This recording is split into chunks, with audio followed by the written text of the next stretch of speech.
les erreurs que tu as commises en 2014, le diable croit que c'est fini pour toi. Montre-lui que tu n'as pas encore dit ton dernier mot. Que tu n'as pas encore fini et que Dieu n'a pas encore fini avec toi. C'est ainsi que tu pourras entrer avec succès en 2015. Grâce Académie.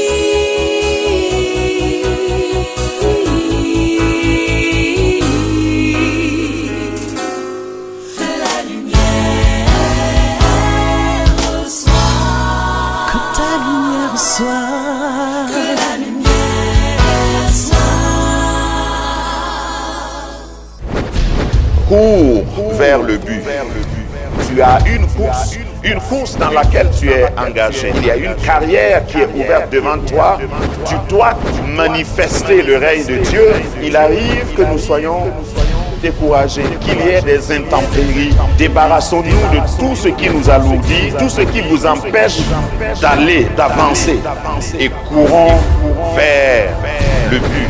Courons dans la carrière qui nous est ouverte. Qu'il y ait des jours où vous n'avez pas envie de courir.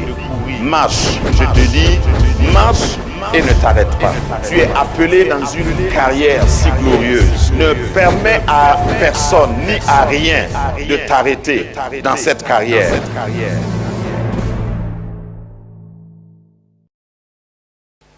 Le message que Dieu m'a donné ce matin pour vous, c'est vous appeler à l'auto-examination.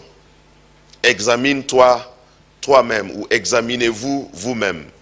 Nous allons nous tenir debout pour cette première lecture. 2 Corinthiens chapitre 13, verset 5. Nous lisons. Examinez-vous vous-même pour savoir si vous êtes dans la foi. Éprouvez-vous vous-même. Ne connaissez-vous pas que Jésus-Christ est en vous, à moins peut-être que vous ne soyez réprouvés. Examinez-vous vous-même. Ces paroles sont de l'apôtre Paul et il nous appelle, il nous interpelle, il nous invite à nous examiner. La plupart du temps, lorsqu'on parle de bilan, c'est le fait d'avoir le courage de soi-même se regarder en face. Il y a des gens qui ont peur de se regarder en face. Il y a des gens qui ont peur de la lucidité. Et c'est à cause de cela que beaucoup s'adonnent à l'alcool quand ils ont des problèmes. Ils ne veulent pas se regarder en face. Ils ne veulent pas rester lucides trop longtemps, en train de contempler eux-mêmes, de se voir eux-mêmes, de s'examiner eux-mêmes. Et à la fin d'une année, les entreprises qui se respectent, les sociétés qui sont régulièrement constituées, font des bilans.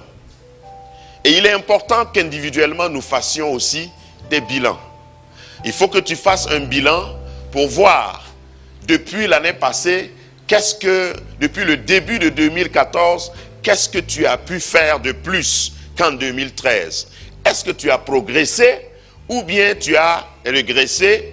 Parce que si de toute façon tu es resté sur place, si tu es resté comme tel, ça veut dire que tu as régressé. Les années sont passées et toi tu es resté.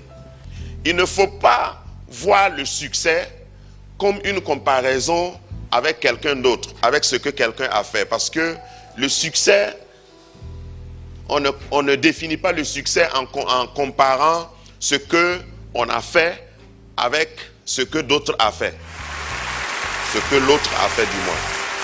On compare le succès en comparant ce que j'ai fait avec ce que je pouvais faire et ce que je devais faire. Ça va chez tout le monde? Quand tu veux faire un bilan, aujourd'hui, quand je dis de faire le bilan, il ne faut pas regarder ton voisin et dire « Ah, celui c'est bien. Oh. Moi aussi, j'avais pensé que j'allais me marier comme Aïda en 2014. Mais je n'ai pas réussi comme elle. Mais toi, tu n'es pas Aïda. » Amen. Le succès ne consiste pas, quand tu veux faire le bilan, un bilan positif, ce n'est pas en regardant ce que toi tu as accompli et tu pars mesurer avec ce que quelqu'un d'autre a accompli. Parce que Dieu ne nous duplique pas. Dieu ne fait pas de photocopie. Dieu t'a créé et t'a donné un but à accomplir. Il t'a donné une parenthèse qui est différente de la parenthèse qu'il a donnée. Il t'a donné un objectif qui est différent que l'objectif qu'il a donné à l'autre. À l'heure du bilan, qui est une fin d'année ou une fin de saison, qui te donne l'occasion de faire le bilan, il faut que tu oublies tout ce qui est négatif dans ton passé. Parce que le Dieu de la Bible est le Dieu qui oublie le passé. Je ne sais pas si vous avez déjà remarqué ça. Si Dieu n'oubliait pas notre passé, on n'allait pas être là ce matin. Donc ton passé est mort. Ton passé est mort. Pour Dieu, ton passé n'existe plus. Même ton succès passé là est mort. Si tu t'attaches à Dieu, tu vas réussir. Dieu a mis au-delà de ce que toi... Parce que Dieu n'a même pas confiance en toi pour te donner ton avenir. Il dit au-delà de ce que toi-même tu peux imaginer, il peut faire au-delà. Par la puissance qui agit en nous. Cette puissance-là, c'est Christ en nous. L'espérance de la gloire. Moi, je fais confiance à Christ. Je ne fais pas confiance à mes propres expériences. Je ne fais pas confiance à mes capacités. Je ne fais pas confiance à mes facultés. Je fais confiance en la puissance qui agit en moi. Je suis venu au monde pour un but. Et tant que je n'ai pas fini, je ne vais pas partir. Quelqu'un ne fera pas que je vais m'arrêter. C'est moi seul qui peux m'arrêter. Le diable même ne peut pas m'arrêter. Non. Regarde. La matière première pour ton avenir, c'est toi. C'est toi-même qui es là. Il ne faut pas chercher ailleurs. Quelqu'un d'autre ne peut pas décider de comment tu vas être. C'est toi-même. Alors aie confiance en toi. Et aie confiance en ce qui est en toi. La puissance qui agit en toi. Waouh! J'ai envie de recommencer à prêcher. C'est comme si... Je suis arrivé à la conclusion, mais c'est comme si je vais prêcher encore. La puissance qui agit en toi. Si tu regardes en toi et chaque fois tu corriges les erreurs, rien ne pourra t'arrêter. Et quand tu veux mesurer tes pas, quand tu veux évaluer ta vie, ne regarde pas à quelqu'un. Ne te compare pas à quelqu'un. Tu n'es pas en compétition avec quelqu'un. Tu es en compétition avec toi-même. Parce qu'il y a en toi un potentiel. Et j'ai toujours défini le potentiel comme un succès non entamé. Le potentiel, c'est un pouvoir qui n'a pas été utilisé. Ce que tu as déjà utilisé, ça ne s'appelle pas potentiel. Ça s'appelle expérience. Quand on parle de potentiel, c'est qu'il y a en toi quelque chose que tu n'as pas encore montré au monde. C'est encore enfermé en toi. Et tu dois sortir ça. Dis à ton voisin, ce que tu vois là, ce n'est pas tout ce que j'ai. Et tant que tu es vivant, c'est que tu as encore quelque chose à sortir. Regarde, tu vas étonner encore ton monde. Tu vas étonner ta génération. Tu vas même étonner le diable. Parce que le diable n'est pas omniscient. Ce que Dieu a mis en toi là, le diable ne sait pas. Regarde, toutes les erreurs que tu as commises en 2014, le diable croit que c'est fini pour toi. Montre-lui que tu n'as pas encore dit ton dernier mot. Que tu n'as pas encore fini et que Dieu n'a pas encore fini avec toi. C'est ainsi que tu pourras entrer avec succès en 2015. Ne passe pas les années comme juste des temps. Tu as compté avec tout le monde, c'est arrivé à 12e mois, tu dis oui, bon, donc on change de chiffre. C'est pas ça. Dieu n'a pas encore fini avec toi. Le monde t'attend. Il y a des choses que le monde ne pourra voir sans toi. Parce que Dieu a mis quelque chose de particulier en toi. Je sens que je m'adresse à quelqu'un en particulier. Il y a quelqu'un qui a traversé des moments difficiles au point qu'en 2014, quand les gens disent, même quand on parlait du 31 tout à l'heure, tu étais là assis en train de dire, je vais fêter pourquoi. Tu es triste. Mais tu dois te lever et montrer au monde, montrer à tes détracteurs humains et montrer aussi à tes détracteurs spirituels, les démons, les charlatans, les sorciers, que Dieu a encore quelque chose en toi, que tu peux tout par celui qui te fortifie, que tu n'as pas encore fini d'extérioriser ce que Dieu a mis en toi. Parce que Dieu, le monde entier attend de voir ta révélation, la révélation des fils de Dieu, la manifestation de des fils de Dieu. C'est ce que Dieu veut que tu accomplisses en 2015. 2015 renferme des grâces immenses, des grâces exceptionnelles. Et c'est à cause de cela que tu n'es pas mort en 2014. Parce que tu crois que c'est parce que tu es indispensable au monde. Il y a des grands hommes qui ont disparu en 2014. Tu es encore vivant pour montrer au monde que Dieu n'a pas fini son projet, que tu es un projet de Dieu, et tant que Dieu n'a pas fini, tu es là. Oh, quand je te regarde, je sens que tu vas donner des maux de tête au diable en 2015. Parce que chaque fois qu'il va te voir, il va dire, c'est lui là encore. Et puis tu dis, ouais, c'est moi.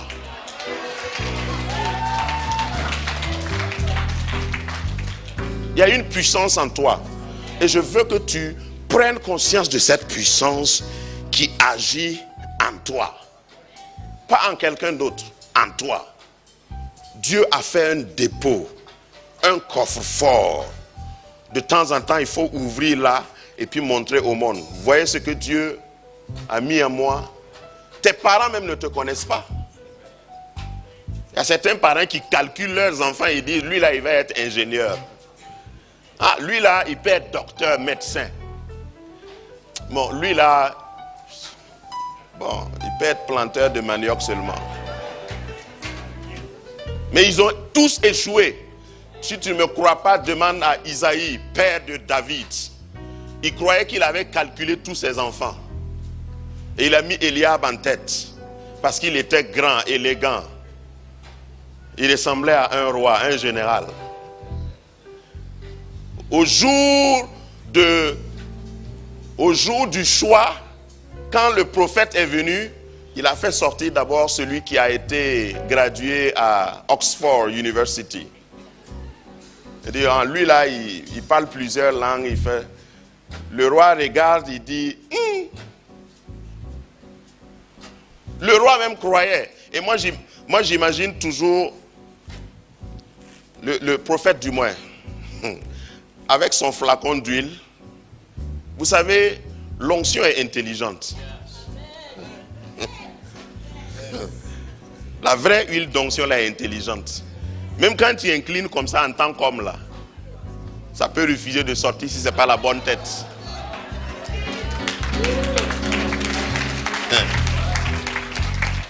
Donc quand je prêche parmi les pasteurs, je dis, ce n'est pas la peine d'envier l'onction de quelqu'un. C'est-à-dire, tu ne peux même pas trafiquer l'onction.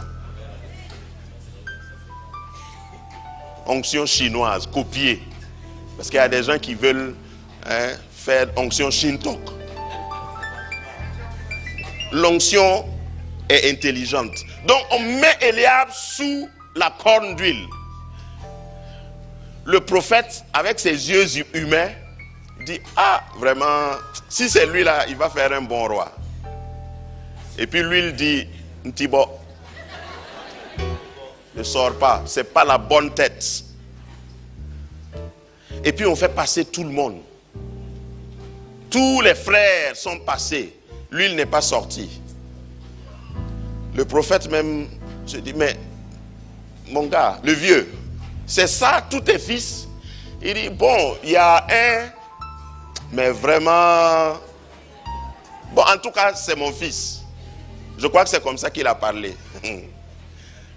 Parce qu'il y a des enfants, quand Dieu vient dans cette chapelle et il demande peut-être à votre pasteur que je suis, choisis-moi les meilleurs chrétiens, certainement je vais me tromper. Mais Dieu nous connaît tous. Il sait qui est qui.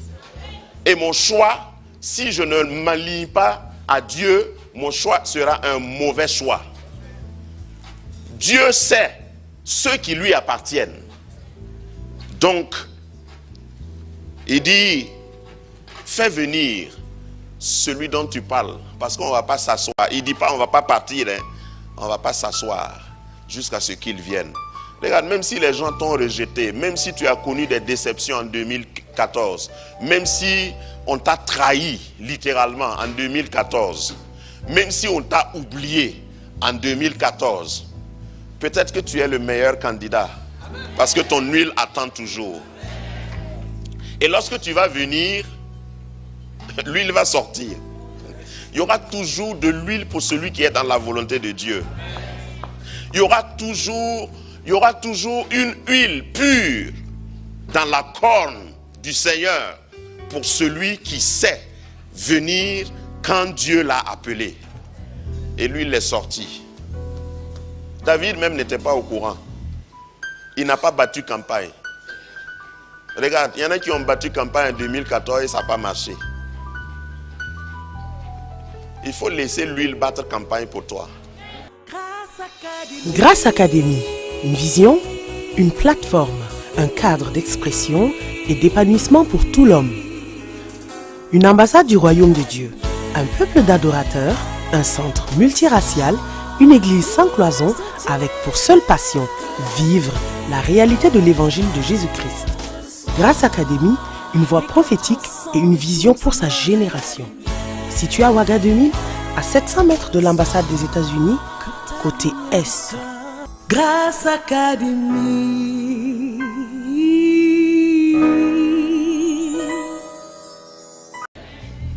Parce que Dieu, je me le représente en esprit, Dieu tient une corne d'huile pour quelqu'un en 2015.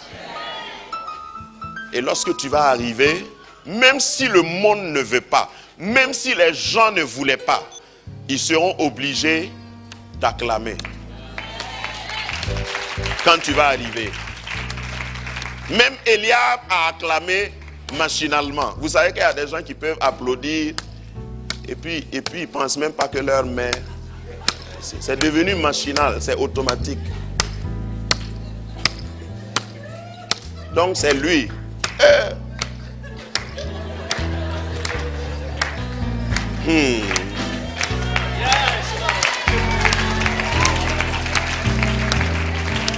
Donc vous voulez me dire que c'est lui que Dieu a choisi? Dieu l'a vraiment. Ils vont applaudir pour toi. Quand Dieu te choisit, même le diable sera obligé de se mettre au garde-boue. Par la puissance qui agit en toi. Ne compte plus sur quelqu'un.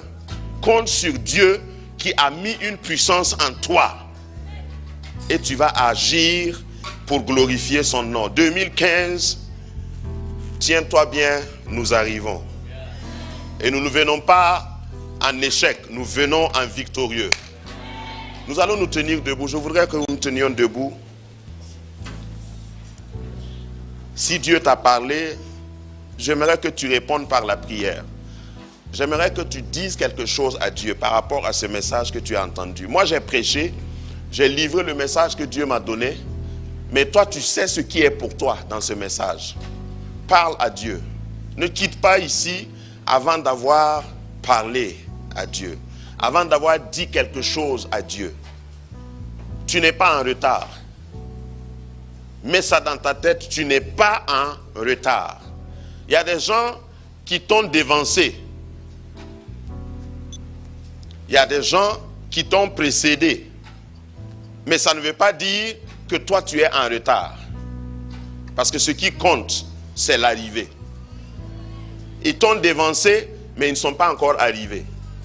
Ce qui compte, c'est l'arrivée. Et ce que le Seigneur veut, c'est que tu marches fidèlement avec lui. Et que le reste de ces jours, pendant cette semaine qui commence, tu prennes du temps pour faire un bilan de ta vie. Est-ce que tu as avancé? Est-ce que tu as progressé avec le Seigneur? Est-ce que tu as honoré tes engagements? Sinon, prends des résolutions qui te permettront non seulement d'oublier, de laisser le passé, mais aussi de te projeter encore et davantage dans l'avenir. Seigneur, merci pour ton peuple que tu bénis. Merci parce que tu nous as conviés ici pour raviver la flamme, pour nous ramener encore à l'essentiel de notre existence, à savoir servir ta cause et vivre pour la cause pour laquelle tu nous as fait venir au monde. Seigneur, merci de tenir la main de quelqu'un, que les temps qui restent, les temps de méditation à partir de ce message, que tu accompagnes chacun de nous et que nous entrions dans cette nouvelle année avec un nouveau zèle, avec un cœur débarrassé de tout ce qui peut nous alourdir et de courir vers le but, de courir dans cette carrière qui nous est ouverte. Sois béni, Seigneur, pour tes grâces qui sont renouvelées encore pour nous aujourd'hui, et que ton peuple soit béni au nom puissant de Jésus. Amen. Que Dieu vous bénisse.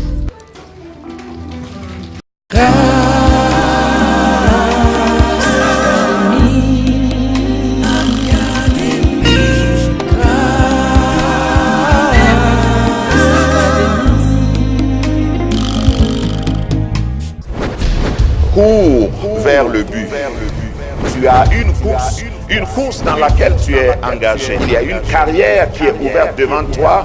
Tu dois manifester le règne de Dieu. Il arrive que nous soyons découragés, qu'il y ait des intempéries. Débarrassons-nous de tout ce qui nous alourdit, tout ce qui vous empêche d'aller, d'avancer. Et courons vers le but. Courons dans la carrière qui nous est ouverte. Qu'il y ait des jours où vous n'avez pas envie de courir. Marche, je te dis, marche et ne t'arrête pas. Tu es appelé dans une carrière si glorieuse. Ne permets à personne ni à rien de t'arrêter dans cette carrière.